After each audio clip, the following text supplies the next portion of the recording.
Para pemirsa, selamat malam. Kami sampaikan dari studio Hope Channel Indonesia.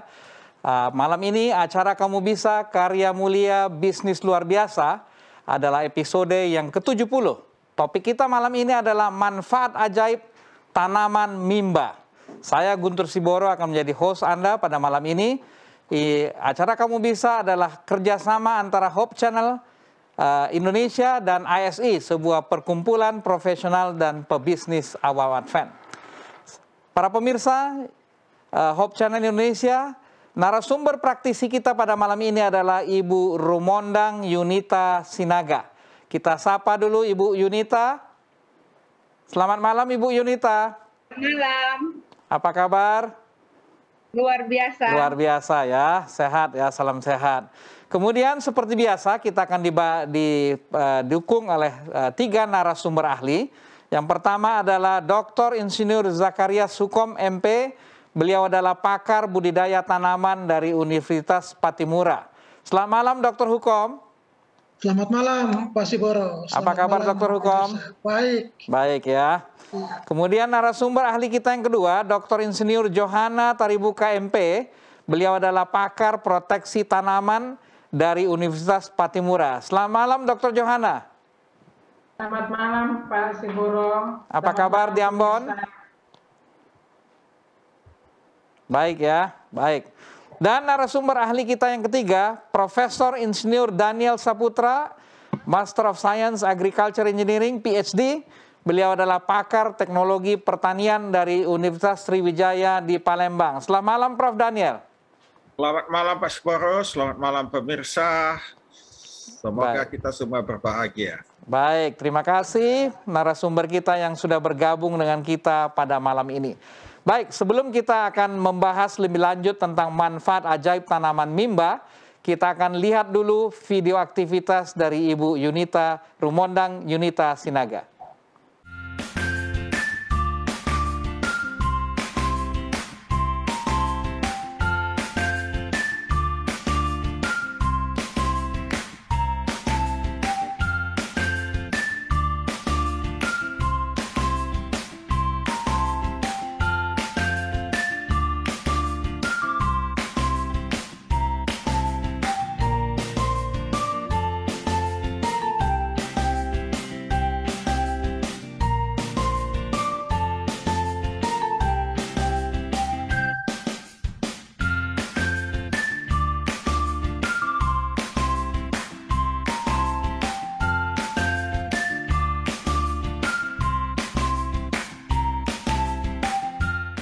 Baik, kita sudah lihat video aktivitas dari Ibu Yunita ya.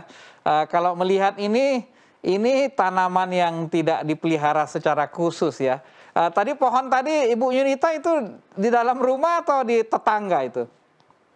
Di kompleks Pak Siboro. Di kompleks ya, jadi bukan tanaman yang secara khusus ditanam oleh Bu Yunita ya. Ini namanya mimba atau nimba atau imba dalam bahasa Jawa. Di Madura disebut memba. Di Bali disebut intaran ya. Kalau bahasa Inggrisnya nim ya, Margos tree. Bahasa Latinnya Azadirachta indica ya. Jadi demikian namanya. Dari karakteristiknya sudah kita lihat tadi. Mimba adalah pohon berdaun lebar yang menjadi perhatian banyak orang. Daun hijau lebarnya dapat tumbuh hingga 10 sampai 25 meter. Tadi pohon tadi yang di tetangga Bu Yunita berapa meter tuh Bu? Sekitar 15 meter. 15 meter ya, katanya bisa sampai 25-30 meter. Kemudian batang pohonnya biasanya tegak lurus, berdiameter 30 sampai 80 cm. Kulit tebal, batang agak kasar, daun menyirip genap, tadi kelihatan menyirip ya. Dan berbentuk lonjong dengan tepi bergerigi dan runcing. sedangkan buahnya merupakan buah batu dengan panjang 1 cm. Tanaman ini berasal dari Madhya Pradesh di India, kemudian berkembang ke banyak tempat negara khususnya daerah tropis. Di Indonesia banyak di Jawa, di Madura, di Bali, di NTB, dan di NTT ya. Nah, yang unik, daun mimba ini mengandung banyak unsur zat sitosterol, hiperoxide, nimbolit, quercetin, quercitrin, rutin, azadirachtin, dan nimbin. Nanti kita lihat ya apa manfaat dari kandungan daun mimba ini. Di India, daun mimba ini disebut tanaman farmasi kampung atau village farmasi. Artinya kita sudah tahu bahwa tanaman mimba ini banyak digunakan sebagai obat. Tanaman mimba adalah tanaman perdu, tanaman liar, dan tanaman perkebunan. Nah, sebelum kita berbincang-bincang dengan Ibu Yunita yang sudah mendayagunakan atau mengolah daun mimba, saya ingin tanya dulu ke Prof. Daniel ini ya. Ini sepertinya tanaman liar, Prof. Daniel ya, tanaman yang tidak dipelihara secara khusus. Ini ada nilai ekonomisnya nggak, Prof? Atau sudah lama tapi tidak berkembang atau seperti apa? Baik, terima kasih Pak Sugoro, para pemirsa sekalian. Menurut pengalaman saya, pohon mimba ini sudah lebih dari 20 tahun ada di Indonesia. Dan memang aslinya adalah dari India, dan pohon ini dikatakan banyak mengandung manfaat, ya makanya dibawa dari India ke Indonesia dan ditanam di Indonesia, ya. Dan karena ini adalah tadi sudah disampaikan obat, ya yang dipercaya sebagai obat, banyak bisa menyembuhkan berbagai penyakit oleh penduduk ya, oleh orang-orang ya, baik dengan direbus ataupun diambil minyaknya ya, ataupun diambil ekstraknya ya, bisa mengobati cacing, bisa mengobati macam-macam menurut kepercayaan penduduk, walaupun secara farmasi ya, farmasi walaupun sudah ada beberapa penelitian tapi belum menyeluruh. Nah, biasanya obat-obat yang banyak digunakan oleh penduduk ini ya susah ya. Kalau biasanya perusahaan farmasi mereka maunya itu kan punya hak monopoli ya, minimal paten untuk penjualannya, dan kalau sudah banyak digunakan seperti itu susah untuk dipatenkan. Nah, jadi kalau secara komersial industri belum ada ya, tapi untuk skala UMKM, usaha kecil menengah, banyak yang sudah ini. Jadi banyak perusahaan-perusahaan baik itu dijual online ataupun secara langsung ya, banyak yang membuat misalnya membuat pil nimba ya, membuat minyak nimba, menjual daun mimba ya, daun kering, ada yang sudah digiling halus ya, ada yang sudah dimasukkan kapsul ya dalam berbagai sediaan ya. Itu sudah banyak ya, banyak UMKM kita juga bisa dengan mudah mencari di internet ataupun di toko-toko online ya. Ya, kalau kita pergi ke pameran ya, banyak juga pengusaha-pengusaha kecil yang juga menjajakan ini, dan ada banyak yang beli juga ya, banyak beli. Nah, jadi kalau dikatakan tidak ada nilai ekonominya, ada dari skala usaha kecil menengah ya, usaha kecil menengah.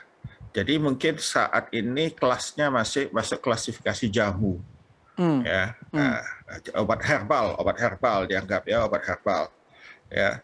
Nah, perusahaan farmasi pada saat sekarang ini ingin masih mensintesa dan mengambil zat aktifnya sebetulnya ya, zat aktifnya, sehingga nanti bisa dijadikan sediaan yang terukur, terkontrol dengan baik, sehingga kalau dijadikan obat bisa jelas dosisnya ya, tidak seperti sekarang masih 7 pucuk ya, 7 pucuk 7 tahun, 7 apa begitu ya, berbagai kepercayaan macam-macam. Tapi ini sudah didokumentasikan oleh tanaman obat Indonesia ya. Jadi pemerintah melalui kalau nggak salah POM dan juga Kementerian Pertanian ya sudah mendokumentasikan ini sebagai tanaman obat Indonesia. Hanya saja itu tadi belum zat aktif untuk setiap kegiatan itu apa ya, karena ini masih banyak ya, masih banyak zat-zatnya ya. Sinyalnya misalnya tadi, oh dia bisa obat kembung ya, zat aktif apa ya. Jadi saat sekarang ini masih kelihatannya satu obat bisa untuk macam penyakit. Nah itu kalau secara medis atau secara farmasi kurang pas ya. Jadi obat itu yang disebut dengan obat itu mesti jelas sasarannya apa saja, sediaannya berapa banyak, konsentrasinya berapa banyak ya, sehingga bisa jelas gitu ya, ada kepastian di dalam meresepkan atau memberikannya itu sebagai obat. Tetapi memang banyak sekarang mimba ini sudah yang paling banyak sekali dimanfaatkan itu adalah sebagai pestisida dan pupuk ya, pupuk organik dan pestisida nabati ya. Dan sudah banyak penelitiannya kalau kita lihat jurnal-jurnal ilmiah atau penelitian mahasiswa, banyak yang meneliti tentang penggunaan mimba ya, baik itu dari daun, dari biji, dari kulit pohon ya, dan mulai berhasil dan mulai ditemukan ya zat-zat aktifnya ya, zat aktifnya. Mungkin nanti Ibu Johana bisa menambahkan zat aktif apa saja dan spesifikasinya untuk pest apa ya, insektisida apa saja, spektrumnya luas atau sempit ya. Itu di luar kemampuan saya yang tidak mengkhususkan diri di situ. Tapi nanti Ibu Johana yang sudah mengkhususkan diri bisa menambahkan tentang hal ini.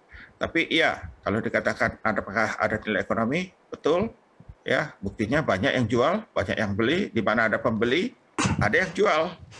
Ya, dan ini merupakan suatu peluang baru dalam berbisnis. Ya, peluang baru dalam berbisnis. Jadi boleh silakan menanam pohon mimba ya. Hanya saja lihat dulu kalau kita nanam pohon mimba ada pasarnya nggak ya. Jadi kalau ada pasarnya boleh ya. Tentu kalau berbisnis ada kegigihan, ada peluang, ada kerugian ya. Jadi mesti gigih. Kalau ini nggak laku mungkin besok bisa laku ya. Buktinya banyak juga yang beli ya. Karena apa?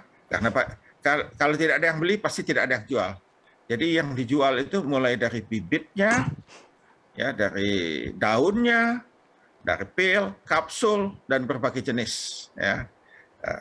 Demikian untuk sementara, Pak. Baik, terima kasih Prof. Daniel. Jadi memang Prof. Daniel tadi sudah menyampaikan nilai ekonomisnya ada, namun secara industri belum didayagunakan ya, lebih banyak ya. Saya tadi Prof coba-coba browse di internet ya, di toko online ya. Saya sebutin harganya lah ya, supaya terlihat ada apa namanya nilai ekonomisnya ya.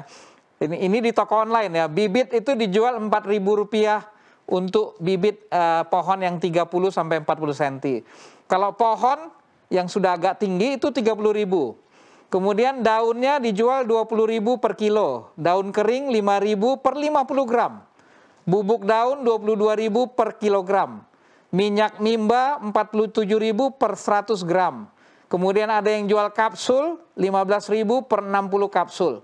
Ada yang jual pestisida ya berbentuk minyak 67.000 per 250 mili. Tapi ada juga yang menjual dalam bentuk spray ya. Itu 40.000 per 500 mili. Kemudian ada yang jual sebagai pupuk organik 30.000 per kilo. Jadi kelihatannya memang banyak sekali yang sudah menawarkan di toko online ya, seperti Prof. Daniel katakan tadi, pasti karena ada kebutuhannya ya. Jadi mungkin bagi para pemirsa kita bisa lihat bahwa nilai ekonomisnya mulai berkembang. Nah, saya ingin tanya ke Bu Yunita. Ini Pak Bu Yunita sepertinya bukan tujuannya bukan untuk memberdayakan secara ekonomis, tapi kenapa Bu Yunita pertama kali tertarik untuk mengolah daun nimba atau tanaman nimba ini? Terima kasih. Karena saya lihat di kompleks itu ada pohon yang sepertinya pohon apa gitu. Akhirnya saya search, saya buka YouTube, cari-cari. Nah saya tanya tetangga yang depan rumahnya, ini pohon apa? Oh ini pohon buat obat Bu, buat macam-macam gitu. Banyak sekali kegunaannya. Kalau direbus itu pahit sekali, tapi banyak khasiatnya gitu. Akhirnya ya saya browsing lagi, saya search lagi.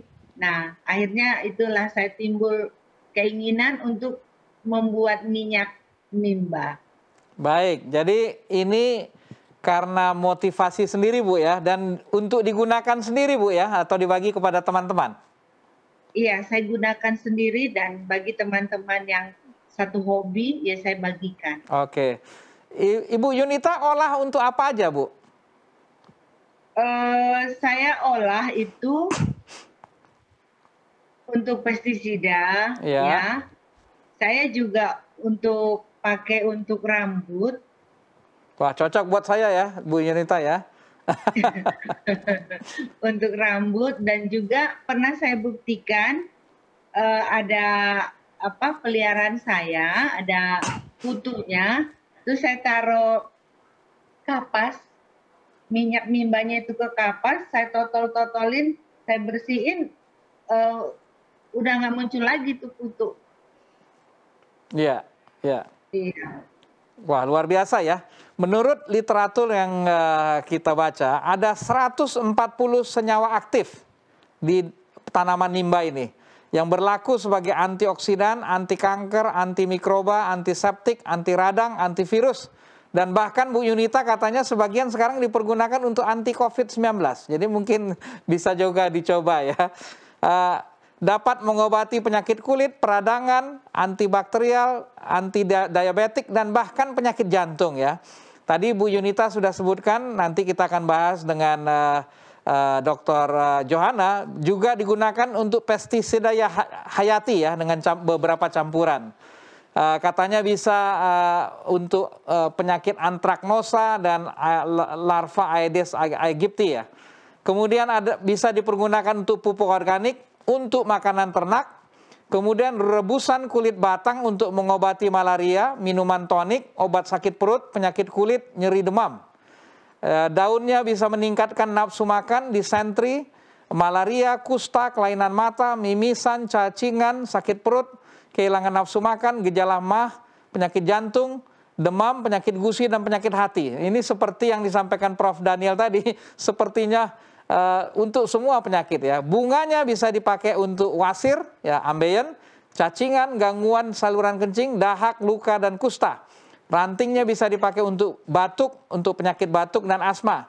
Bijinya dan minyak biji untuk penyembuhan kusta, cacingan, dan jerawat. Seperti yang disampaikan Bu Yunita tadi, penyakit kulit ya. Nah, batang, akar, dan buah dari pohon ini bisa dipergunakan untuk face tonic atau tonik muka ya. Kemudian minyaknya bisa untuk penyakit kulit dan berbagai penyakit kulit. Ya. Nah, yang menarik juga, pohon mimba ini bisa untuk mitigasi perubahan iklim, tanaman pagar dan penahan angin ya. Jadi banyak sekali kegunaannya. Mungkin kita lihat dulu apa yang sudah dilakukan Ibu Yunita untuk mengelolanya menjadi minyak. Ada kita lihat video 6 menit ini untuk melihat bagaimana Ibu Yunita mengelolanya menjadi minyak, baik dengan cara panas maupun cara dingin ya.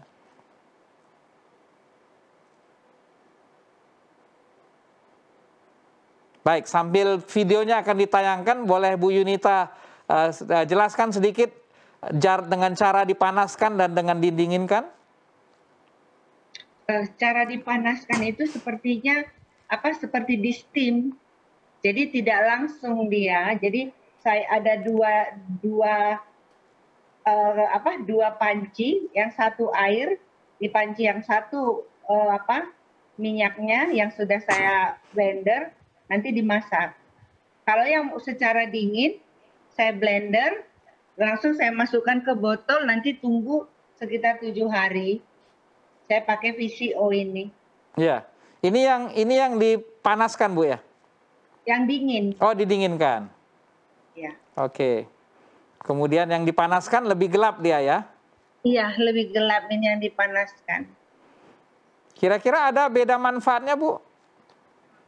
Mungkin para ahlinya mungkin Pak. Oke, nanti kita bahas. Mungkin kita lihat dulu cara membuatnya. Halo pemirsa, selamat bertemu kembali di acara kita yang kamu bisa, di acara Hope Channel. Pada saat ini saya akan membagikan kepada para pemirsa mengenai daun mimba, tanaman mimba ya.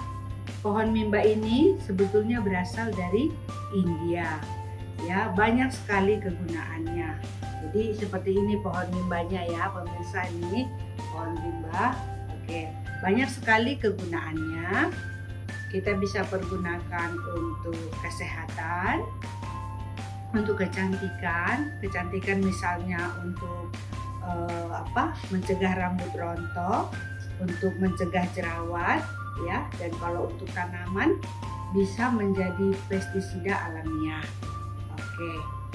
Nah, sebelum kita mempergunakan mengolah berbagai kegunaan dari mimba, kita harus buat dulu dia menjadi minyak mimba.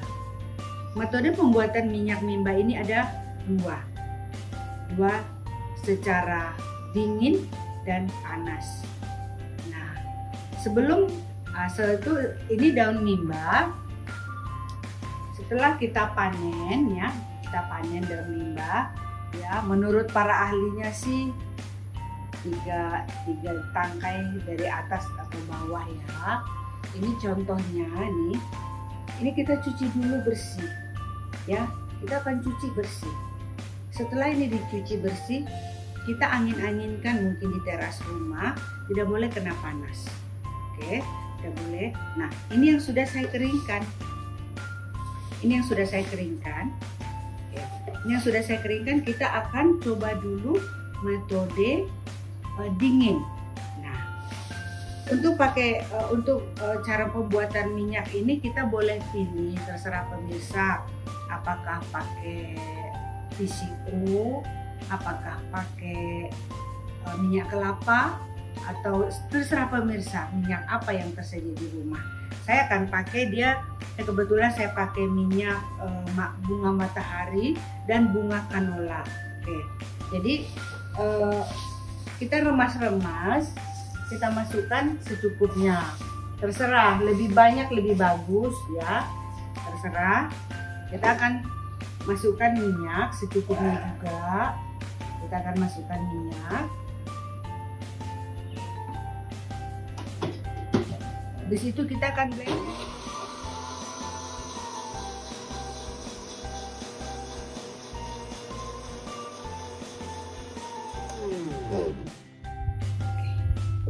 Sudah halus ya pemirsa ya. Oke. Nah, kita akan karena ini juga mau saya buat dari yang kemarin, kita masukkan minyaknya ke sini. Kita akan masukkan ya, udah, kita tutup,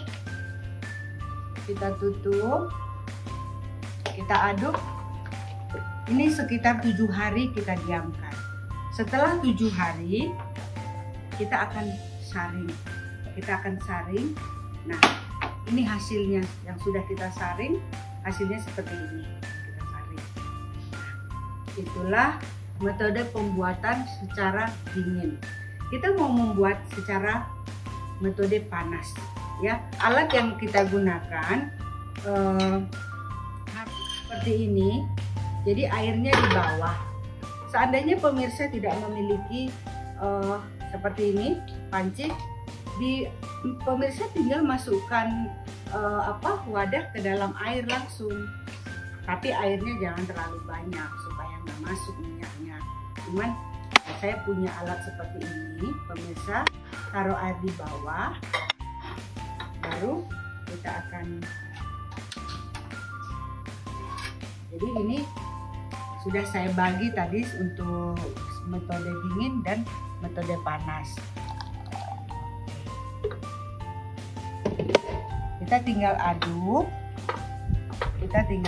aja, kurang lebih 15 sampai 30 menit kita kita aduk, kita panasin.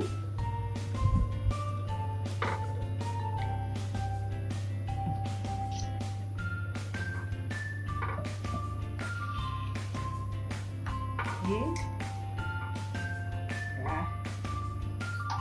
Setelah udah cukup, kita bisa saring.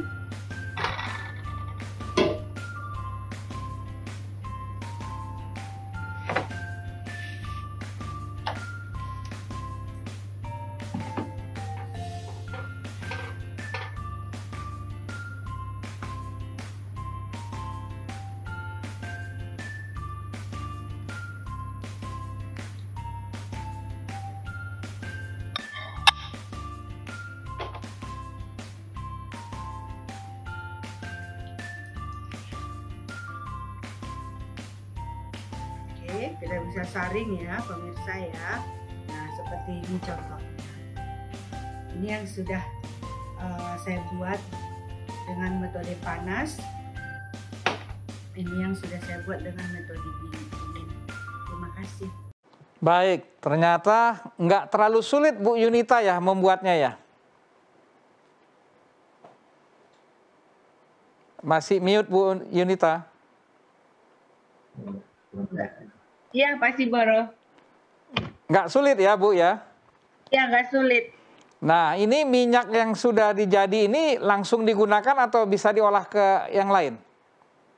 Saya olah jadi sabun. Oh, boleh dilihat sabunnya Bu? Wah, luar biasa. Ini ada campurannya untuk jadi sabun Bu? Iya, ada. Nanti acara yang lain mungkin ya, Prof. Dan ini pasti sangat bagus untuk penyakit kulit ya, untuk kulit. Nah, saya mau tanya dulu ke Prof. Daniel. Ini metode dingin dan panas ini apa pembedanya, Prof?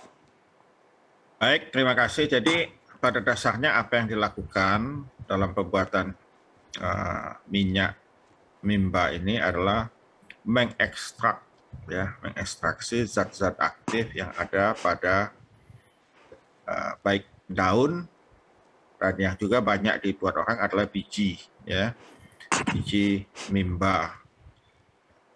Nah, ada banyak cara mengekstraksi. Jadi salah satu yang banyak digunakan di laboratorium menggunakan pelarut. Ya. Nah, yang digunakan oleh Bu Yunita pelarutnya adalah minyak.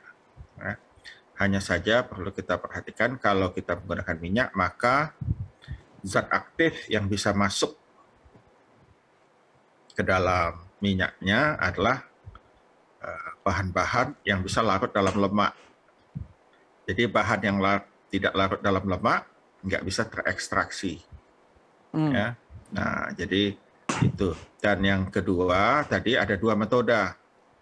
Kalau metode yang pertama tadi metode dingin, itu minyaknya ditaruh seperti begitu. Kemudian saya tadi nggak lihat apa diaduk-aduk nggak Bu ya setiap hari?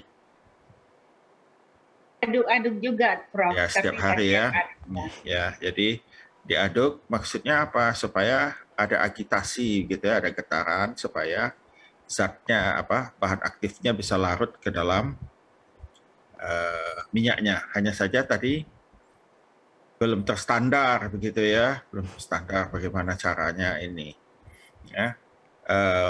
Keuntungan dari metode dingin adalah banyak bahan-bahan yang tidak tahan panas itu bisa ikut larut keluar, ya. Dan kemudian tadi kalau kita perhatikan bedanya yang metode dingin dengan panas, yang metode panas itu warnanya agak sedikit lebih gelap. Ya, kenapa? Karena tadi ada zat warna kalau waktu panas, zat warnanya ikut larut. Ya, ikut larut ke dalam minyak. Jadi walaupun sudah disaring, warnanya tetap ada, ya. Nah, memang kalau dalam reaksi kimia itu panas mempercepat, gitu ya. Nah, di yang metode dingin tadi juga ada, ya, minyaknya kan berubah warna, tapi lebih ringan, gitu ya. Nah, saya belum tahu tadi konsentrasinya. Biasanya kalau dengan minyak yang panas, metode panas, itu konsentrasi bahan aktifnya lebih besar. Kenapa? Karena reaksinya bisa lebih cepat. Begitu ya. Hanya saja tadi kelemahannya panas itu bisa merubah warna, ya, yang kita sebut dengan browning ya, reaksi pencoklatan, gitu ya. reaksi pencoklatan itu baik karena panas ataupun karena enzim gitu ya. Nah, reaksi pencoklatan ini, jadi itu ada bahan yang ada mengandung gulanya di dalam mimba itu, dia jadi mengkaramel. Ya, jadi kalau diperhatikan tuh agak hijau kecoklatan kali ya, agak hijau kecoklatan warnanya karena itu ada browning, pencoklatan, reaksi pencoklatan ya, baik itu karamel ataupun tidak, dan juga mimba ada protein ya, protein juga akan berubah warna kalau kena panas ya. Ya, tadi berapa ya itu ada baiknya mungkin dikendalikan suhunya. Tadi kalau kita perhatikan itu dilihat airnya kan sampai mendidih. Ya. Jadi kalau airnya mendidih, minyaknya juga sekitar 100 derajat. Sekitar gitu suhunya ya. Suhunya sekitar 100 derajat. Nah, ini mungkin untuk metode panas bisa diturunkan suhunya ya. Jadi diatur. Jadi airnya itu suhunya dikendalikan sekitar 70 gitu ya, sekitar 70 sehingga ekstraksi bahan aktifnya lebih cepat tapi tidak terjadi perubahan warnanya tidak terlampau jelek begitu ya, tidak terlampau jelek ya. Tapi kalau ini di industri, tidak masalah ya. Kenapa tidak masalah? Karena nanti dipucatkan ya, ada teknologinya namanya pemucatan, ditambahkan bahan kimia tertentu. Jadi kalau kita lihat orang mengolah minyak sawit, sebetulnya minyak sawit itu aslinya merah, ya, merah, minyak sawit merah. Tapi itu dipucatkan, ya. Jadi kalau kita minyak itu senangnya, kalau di kita senangnya jernih, gitu ya. Padahal sebetulnya minyak yang bagus itu yang berwarna itu karena vitaminnya justru yang diwarna itu, ya, vitamin A, D, E, K yang larut itu ada di warna itu ya. Cuma kalau kita minyak begitu nggak mau kita maunya jernih. Jadi kalau industri kalau industri apa yang mau pasar mau jernih ya dipucatkan aja ya, di bleaching begitu ya, diputihkan. Jadi kalau di industri tadi minyak mimba metode panas nggak masalah ya, tinggal dipucatkan saja nanti ya, ada teknologi pemucatan, kita pucatkan dia jadi bisa bening ya, seperti ada iklan tuh minyaknya bening seperti titik-titik gitu ya. Bening seperti, bisa dibuat bening seperti air ya, tinggal berapa banyak kita mau bleachingnya, memutih ya, teknologi pemutihannya ya. Jadi kalau secara industri rumah tangga ya suhunya diatur 70 gitu. Kalau di industri bahkan suhunya lebih tinggi supaya lebih cepat lagi ya, supaya lebih cepat reaksinya, supaya ekstraksinya lebih itu ya. Dan tentu mereka sudah akan buat ya SOP-nya, suhunya berapa banyak ya, sehingga didapatkan ini. Kalau terjadi perubahan warna ya itu tadi sudah sampaikan, industri nggak masalah karena ada teknologi pemujatan ya, bisa dibuat ya seperti air pun warnanya bisa dibuat oleh industri ya, karena dengan menggunakan teknologi pemujatan itu ya. Jadi kalau skala ini ya semi panas lah Bu, kalau kita katakan ya, semi panas ya. Jadi kalau tadi Ibu biasa, kalau ini ya jangan mendidih sebetulnya ya. Jadi kalau sekitar 60 atau 70 derajat, sebetulnya cocoknya 70 derajat menggunakan termometer diatur gitu ya. Jadi kalau di industri, kalau di laboratorium kita punya yang disebut dengan water bath ya, bahasa Indonesia penangas air. Water bath bisa kita kendalikan suhunya berapa ya, direndam dalam air itu gitu ya, minyaknya ya. Nah, cuma kalau skala rumah tangga kan jadi mahal ya, jadi mahal. Sebetulnya kalau agak besar sedikit enggak mahal Bu, karena mudah sih sebetulnya membuat air itu suhunya dikendalikan. Jadi kita panaskan, dikendalikan dia. Jadi kalau sudah mulai melewati itu, otomatis menggunakan termostat, mati dia ya, pemanasnya mati, nanti kalau suhunya turun, hidup lagi. Jadi mudah sebetulnya kalau sudah agak besar. Tapi kalau skala kecil, apalagi skala rumah tangga, ya Ibu lihat aja pakai termometer. Kalau sudah mulai panas, kecilin apinya gitu. Ya. Nah, ya, tapi kalau tadi kan sampai 7 hari, kalau ini mungkin nggak, hanya beberapa jam mungkin Bu ya. Karena kalau tadi yang sampai airnya mendidih, rasanya tadi hanya 20 atau 30 menit tadi ya. Ya itu. Jadi kalau secara teknologi itu. Dan sebetulnya mimba itu kalaupun ada minyaknya kecil sedikit sekali. Dikatakan minyak mimba ya enggak, minyaknya sebetulnya digunakan sebagai pelarut bahan aktif yang ada di dalamnya. Makasih. Baik. Terima kasih Prof penjelasannya, masukan yang baik buat kita, khususnya buat Ibu Yunita. Baik, pemirsa Hope Channel Indonesia, jika Anda memiliki pertanyaan terkait topik ini khususnya, silakan menghubungi call center Hope Channel Indonesia atau menyampaikan pertanyaan melalui YouTube Live maupun Facebook Live. Sebelum kita melanjut, kita lihat dulu yang satu ini.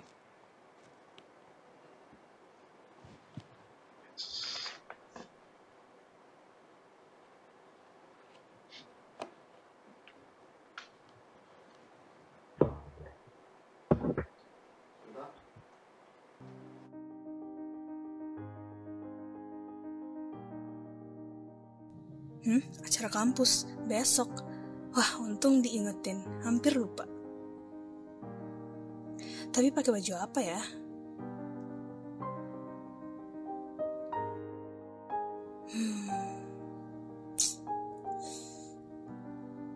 Ada yang bagus nggak ya? Coba ini dulu deh.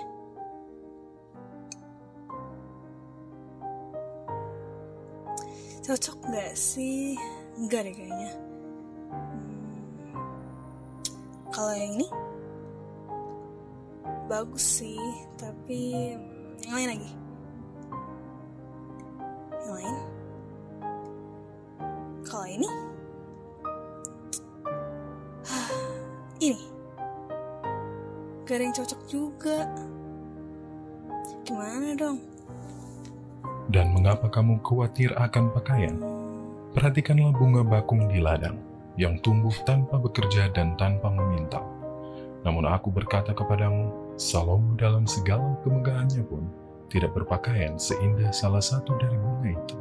Jadi, jika demikian Allah mendandani rumput di ladang, yang hari ini ada dan besok dibuang ke dalam api, tidakkah Ia akan terlebih lagi mendandani kamu, hai orang yang kurang percaya?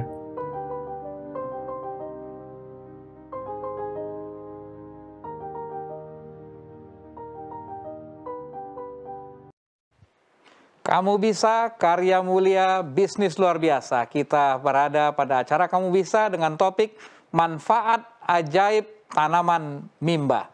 Dengan narasumber praktisi Ibu Yunita Rumondang Yunita Sinaga. Bu Yunita, tadi selain sabun, tadi juga Ibu sudah sebutkan dipergunakan untuk pestisida ya. Apa yang dilakukan Bu untuk bisa membuat pestisida hayati? Saya campurkan dengan, diencerkan dulu dengan air. Ya, saya kira-kira aja sih Pak Siboro dengan 1 sendok mimba yang saya rebus, saya panaskan dengan 1,5 liter air. Saya kasih sedikit deterjen untuk cuci piring, baru dengan bawang putih. Nanti saya diamkan semalam, baru besoknya saya akan semprot ke pohon tanaman saya yang ada kutu-kutu putih terutama. Efektif kira-kira Bu Yunita? Efektif diulang lagi. Ya, diulang ya. Seminggu, iya. Jadi mudah sekali ya. Jadi hanya dipersiapkan, besoknya sudah bisa dipakai ya. Ya, karena kebetulan dekat tanaman itu saya punya ada kolam ikan koi, jadi saya nggak begitu takut untuk pestisida yang alami. Kalau kimia kan takut mati ikannya, nanti saya dimarahin sama yang punya.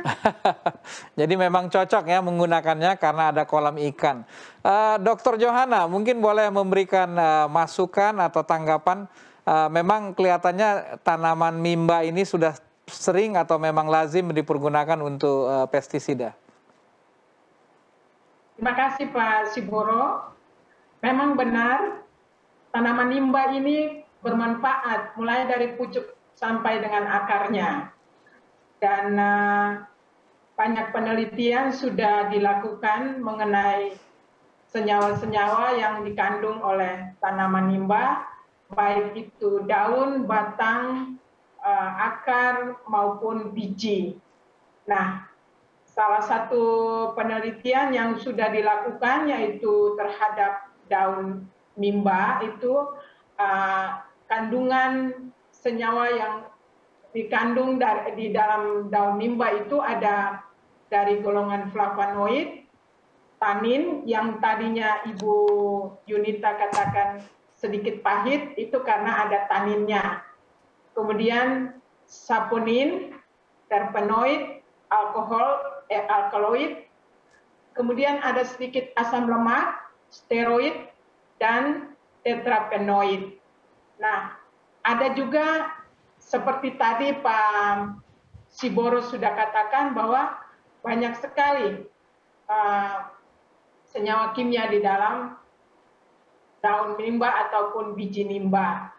Nah, selain itu ekstrak etanol dari biji nimba ini dilaporkan mengandung asam plamitat, asam stearat, asam oleat, etil oleat, asam oktadekanoat, etil ester, ester dioktil, flavonoid itu yang dikandung oleh biji nimba. Nah, daun nimba ini dia mengandung serat, beta sitrol, terpenoid, tanin, dan flavonoid. Zat-zat adiktif di dalam flavonoid itu terkandung paling banyak pada daun nimba adalah quercetin dan quercitrin. Nah, ada penelitian juga yang mengatakan bahwa 0,1 sampai dengan 0,5% dari berat rata-rata 0,25% berat kering biji nimba itu bahan aktifnya, ada kandungan bahan aktifnya. Jadi sekecil apapun berat dari daun nimba yang kita gunakan itu senyawa aktifnya ada di dalam daun ataupun biji nimba itu. Nah, untuk pestisida nabati sendiri, beberapa percobaan yang sudah dilakukan, misalnya saja menggunakan ekstrak biji nimba. Nah, ekstrak biji nimba, mereka ambil etanolnya dari biji nimba itu. Nah, ekstrak etanol dari biji nimba ini dia mempengaruhi aktivitas dari virus. Kemudian kandungan dari nimba itu asadritin ini, selanin, meleatriol, nimbin, dan nimbidin, dia mempunyai mekanisme sebagai pembunuh hama, yaitu dengan menurunkan nafsu makan dari serangga. Kemudian dia juga mempengaruhi metamorfosa dari serangga. Nah, dengan demikian dia menghambat pertumbuhan dan reproduksi sehingga hama akan mati secara perlahan-lahan. Demikian Pak Siboro, saya mungkin nanti kalau ada pertanyaan lagi saya akan jelaskan. Jadi pohon nimba ini dari akarnya sampai dengan daun, biji, buah, batang itu semua ada senyawa metabolitnya, yang kandungannya yang bisa bermanfaat baik untuk manusia dan juga baik untuk tanaman. Dan jangan kita takut bahwa itu akan merusak lingkungan, karena zat-zat yang terkandung pada tanaman nimba ini tidak merusak lingkungan. Malah itu dia akan menjadi pestisida nabati dan juga dia bisa diolah menjadi pupuk. Terima kasih Pak Siboro. Baik, Dr. Johana, terima kasih penjelasannya yang sangat komprehensif. Dari sisi pestisida hayati, Ini nimba ini cocok untuk tanaman-tanaman apa, Dr. Johanna? Sayuran kah, buah atau segala macam tanaman? Terima kasih Pak Siboro. Semua tanaman yang terkena hama maupun penyakit bisa menggunakan mimba. Karena kandungan senyawa aktif yang ada di dalam mimba ini sangat bermanfaat untuk bisa menjadikan itu sebagai pestisida nabati untuk mengendalikan hama maupun penyakit. Di semua tanaman, bila ada gejala ataupun serangan hama, itu bisa digunakan.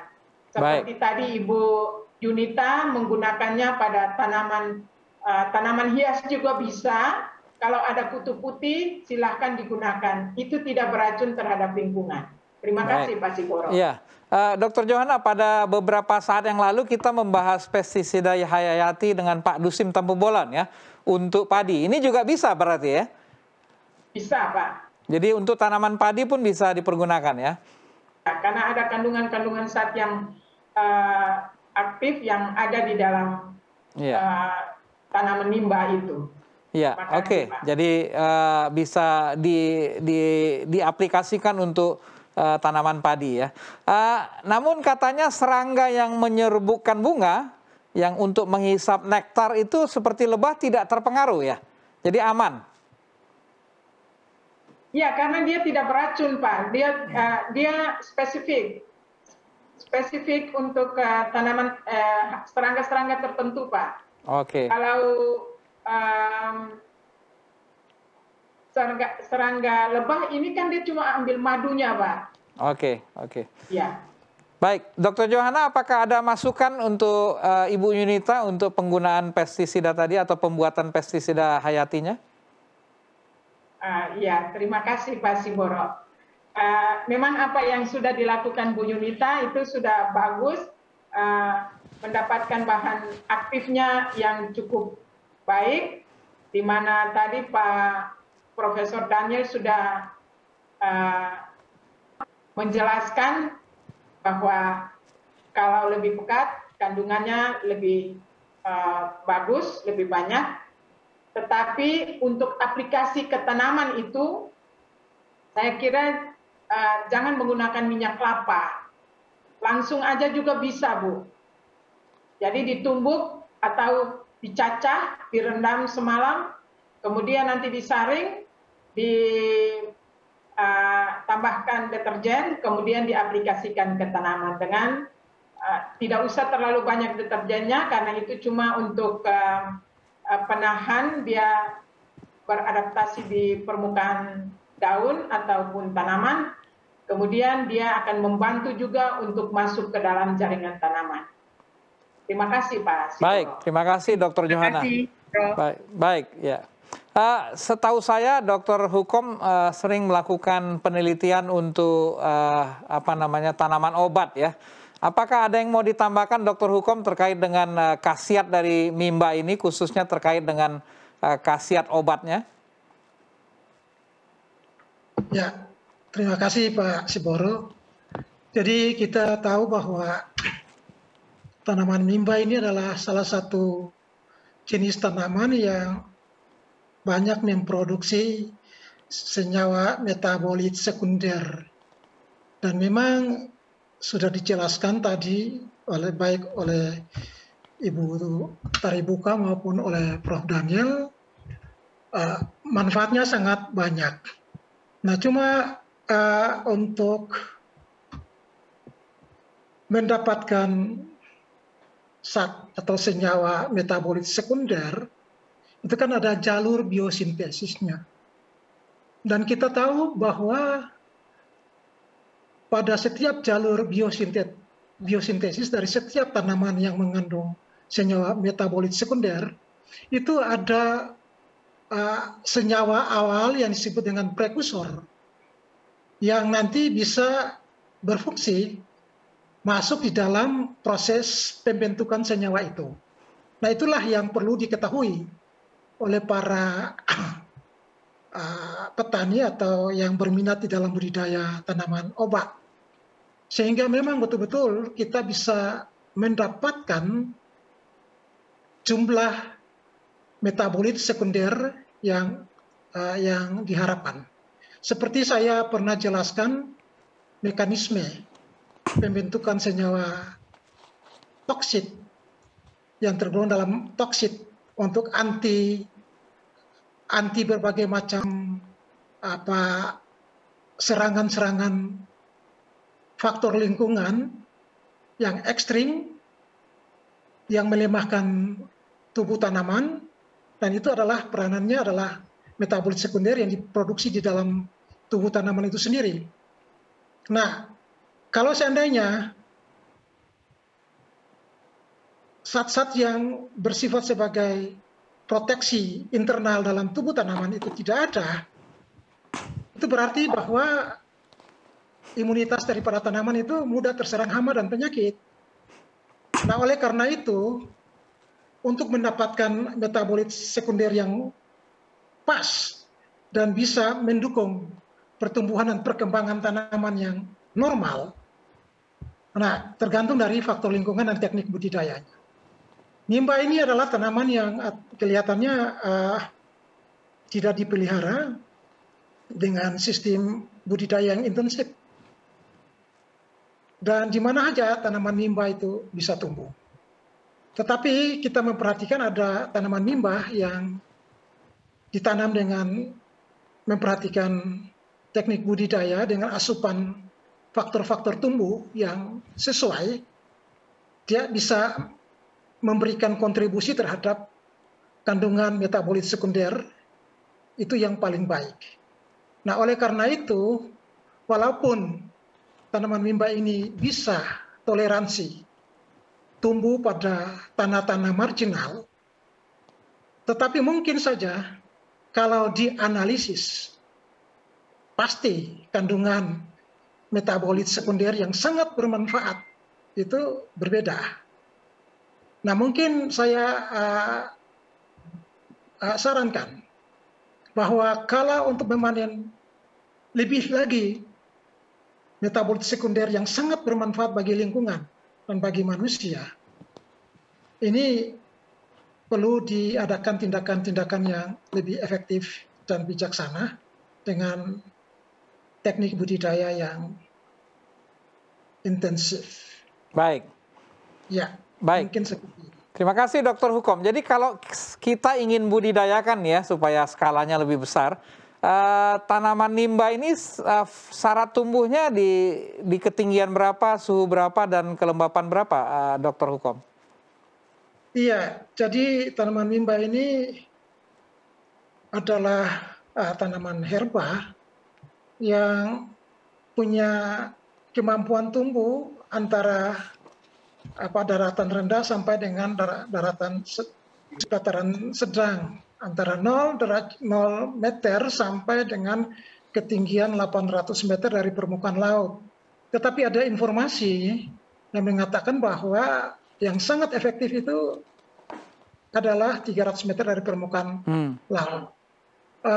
Tadi dia juga tidak terlalu menghendaki tanah-tanah yang terlalu subur, tapi tanah marginal pun bisa dia tumbuh dan bisa menghasilkan. Kemudian dia menghendaki curah hujan itu berkisar antara 800 sampai 1.200 mm per tahun. Artinya bahwa dia menghendaki iklimnya kering. Ya, seperti itu. Suhu 21 sampai dengan 32 derajat dengan kelembaban itu menghendakinya ya sebetulnya tergantung dari tiap tempat ya. Tapi yang dianjurkan itu adalah 80 sampai 90% kelembabannya. Nah, seperti itu Pak Guntur yang saya bisa sampaikan. Baik, jadi kalau mau dibudidayakan nggak terlalu sulit ya Dr. Hukom ya? Karena kebutuhan tanah yang kurang subur pun bisa ya? Iya. Oke, kalau ingin dibudidayakan lebih baik dari bibit atau dari stek, Dr. Hukom? Iya, jadi tanaman nimba ini kan tanaman buah, ya, namanya menghasilkan buah atau biji. Jadi bisa diperbanyak dengan cara generatif. Namun kalau perbanyakan secara vegetatif untuk mempertahankan sifat genetik, mungkin perbanyakan secara vegetatif dengan mengambil bagian tanaman atau dicangkok atau disambung sehingga hasil yang diperoleh itu persis sama dengan induknya atau varietas yang unggul, yang berkualitas, punya kemampuan produksi metabolit sekunder yang cukup tinggi. Tapi kalau bila diperbanyak dengan biji, mungkin saja bisa ada terjadi perubahan sifat-sifat yang menyangkut dengan genetik karena dia mengalami polinasi yang bisa masuk itu persarian dari berbagai macam varietas lain yang bisa bisa masuk dan terkontaminasi dan bisa merubah sifat genetik aslinya. Mungkin seperti itu, Pak. Baik. Apakah perlu pemupukan, Dr. Hukom, untuk kalau kita mau budidayakan mimba ini? Saya pikir, iya. Karena persyaratan umum tanaman harus membutuhkan nutrisi. Kalau tidak membutuhkan nutrisi, ya pasti hasil yang diperoleh tidak memuaskan. Karena persyaratan esensialitas nutrisi harus kita perhatikan. Tidak boleh tidak ada. Harus ada. Karena setiap nutrisi yang dibutuhkan oleh tanaman, baik hara makro mikro, itu sifatnya spesifik dan tidak bisa digantikan oleh unsur-unsur hara yang lain. Kalau memang tidak ada, berarti memang ada sesuatu reaksi metabolit atau enzimatik itu tidak akan jalan. Nah, itulah yang nanti buruk atau kualitas hasilnya itu tidak seperti yang diharapkan sesuai dengan potensi genetiknya. Jadi memang harus diberikan pupuk. Nah, cuma penelitian-penelitian belum terlalu banyak yang menganjurkan bahwa harus diberi pupuk. Nah, harus diberi pupuk ini adalah sesuai dengan kebutuhan utamanya, sesuai dengan jenis nutrisi atau mineral apa yang memegang peran di dalam start awal proses biosintesis metabolit sekundernya. Mungkin itu yang perlu saya sampaikan. Jadi peluang untuk budidayanya sebenarnya tinggi ya, Dr. Hukom ya, karena pemeliharaannya tidak terlalu sulit, pemupukannya juga mungkin seperlunya ya. Bahkan di beberapa tempat dikatakan sering dipakai menjadi tanaman pagar ya untuk di pinggiran hutan dan pinggiran perkebunan, Mbak. Baik, ini tumbuhan mimba ini berapa tahun ya, Dr. Hukom, bisa tumbuh atau berproduksi sampai berapa tahun? Iya, kalau diperbanyak secara generatif melalui biji, ya sekitar 3-4 tahun udah bisa masuk dalam proses pembuahan. Namun kalau diperbanyak dengan cara vegetatif, stek, atau dengan hasil sambungan, mungkin lebih cepat lagi berbunga, bisa 2 tahun mungkin sudah bisa. Baik, jadi 2-3 tahun sudah berbunga dan berbuah dan bisa hidup katanya sampai 20 tahun ya? Iya. Baik, jadi kelihatannya memang peluang untuk budidayanya, apalagi untuk tanah-tanah yang kurang produktif, cukup tinggi, bisa diolah sehingga nilai ekonomisnya sangat baik ya, sehingga seperti yang disampaikan Prof. Daniel tadi, kemungkinan untuk bisa menjadi pemberdayaan ekonomi cukup baik. Baik, para pemirsa, ini topik kita pada malam ini tidak biasa karena tanamannya adalah tanaman liar, namun kita lihat bahwa peluang untuk membudidayakan, peluang untuk mengekstraksi nilai ekonomisnya cukup tinggi. Dan kita lihat dari pengalaman Bu Yunita, banyak yang sudah dilakukan. Bu Yunita tidak berencana untuk menanam di rumah sendiri, Bu? Ada rencana sih, Pak. Iya, karena banyak bibit yang dijual katanya, jadi juga nggak terlalu susah ya. Tapi Bu Yunita memang sangat kreatif dalam mengelolanya ya, jadi mungkin ini yang perlu kita pelajari. Ya, walaupun mungkin Bu Yunita belum merencana untuk mengkomersialisasikannya ya Bu ya. Belum Pak, belum. Baik. Baik, pemirsa, kita sudah sampai di ujung acara kita. Tidak terasa 1 jam kita sudah berbincang-bincang dengan para narasumber kita. Sebelum kita tutup, kita ingin mendengarkan dulu pernyataan pamungkas dari masing-masing narasumber kita. Kesimpulan dan inspirasi apa yang ingin disampaikan kepada para pemirsa. Kita mulai dengan Prof. Daniel. Baik. Dulu sudah ada slogan di negara kita, apotek hidup. Dan juga ada slogan yang mengatakan, jadikanlah makanan obatmu dan obatmu adalah makanan. Jadi baiklah kita menanam nimba di sekitar rumah kita, atau minimal pastikan dekat rumah kita ada nimba yang bisa kita ambil, kita ekstrak, bisa mengobati berbagai penyakit secara tradisional, bisa diekstrak juga ya. Dan minyaknya bisa jadi dibuat sabun, dibuat lotion mungkin ya, macam-macam ya, lotion untuk kulit, untuk berbagai jenis ya, berbagai jenis. Jadi saran saya, jangan lupa saudara-saudara sekalian, mari kita menanam nimba dan juga mencintai bumi dengan menanam tanaman. Baik, terima kasih Prof. Daniel, dan memiliki peluang ekonomis ya, ada manfaat ekonomisnya.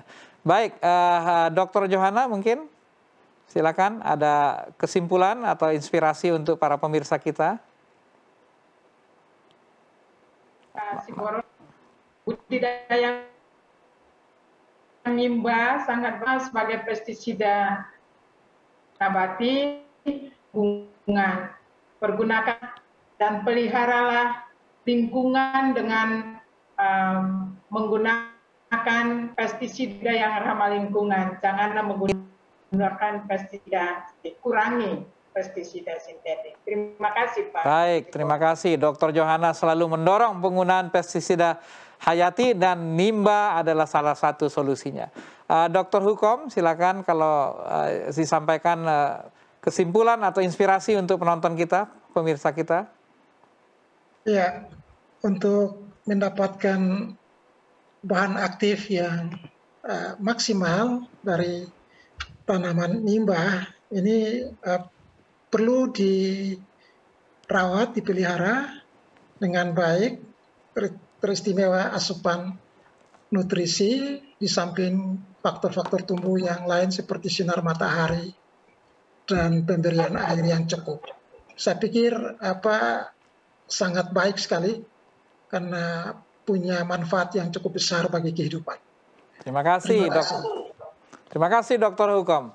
Ibu Yunita yang sudah sangat kreatif mengelola dan mengolah daun nimba. Ada yang ingin disampaikan inspirasi kepada para penonton kita pada malam ini? Para pemirsa yang setia, jangan jadikan COVID menjadi penghalang buat kita berkreasi, khususnya untuk menyelamatkan bumi kita. Mari kita berkreasi, lebih kreatif lagi, bagaimana bahan-bahan untuk menyelamatkan bumi kita. Terima kasih. Baik, terima kasih Bu Yunita. Perhatikan banyak pepohonan atau tanaman di sekitar Anda yang bisa berguna seperti yang sudah dilakukan oleh Ibu Yunita, khususnya tanaman nimba. Baik para pemirsa, kita segera akan mengakhiri acara Kamu Bisa pada malam ini. Sampai bertemu di kesempatan yang lain. Terima kasih kepada seluruh narasumber kita.